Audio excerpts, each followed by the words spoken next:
বলতো দেখি পতাকায় মোদের কয়টি রং আছে?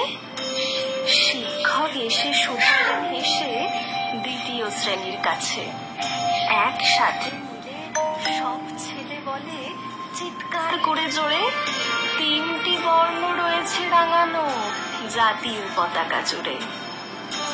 শ্রেণীর পিছনে বেঞ্চের কোণে শিশু ছিল এক বসে, পতাকার মাঝে 5 রং আছে বলল সে মৃদু ভাষে। কথা তার শুনে বাকি শিশুগণে হেসে খায় লুটোপুটি। শিক্ষক রেগে বলেন হেঁকে, বোঝাও কি করে 5টি?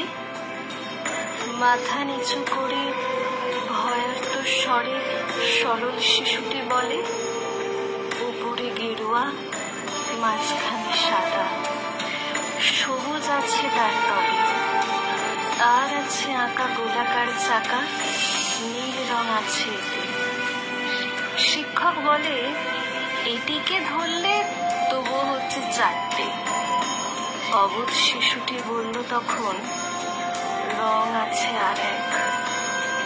লাল লাল ছোপ দাগ দেখা যায় ওই পতাকার মাঝে। বাবাকে যখন আনলে ওরা, কফিনের ঢাকা খুলে জড়ানো রয়েছে দেহখানা তার পতাকার ফুলে। রক্তের দাগে ছিল লাল ছোপ ওই পতাকার মাঝে। এই নিয়ে মোট হলো 5টি। এবার তো ঠিক আছে। সরল শিশুটির জবাবখানি কাঁপিয়ে দিল বুক। অশ্রু এলো নয়ন ভরে, শুকনো হলো মুখ।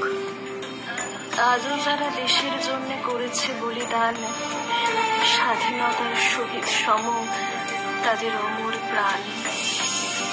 হয়েছি স্বাধীন, পেরিয়ে গেছে 76টি বছর। দেশ বাঁচাতে যাচ্ছে যে প্রাণ, রাখছে কি তার খবর?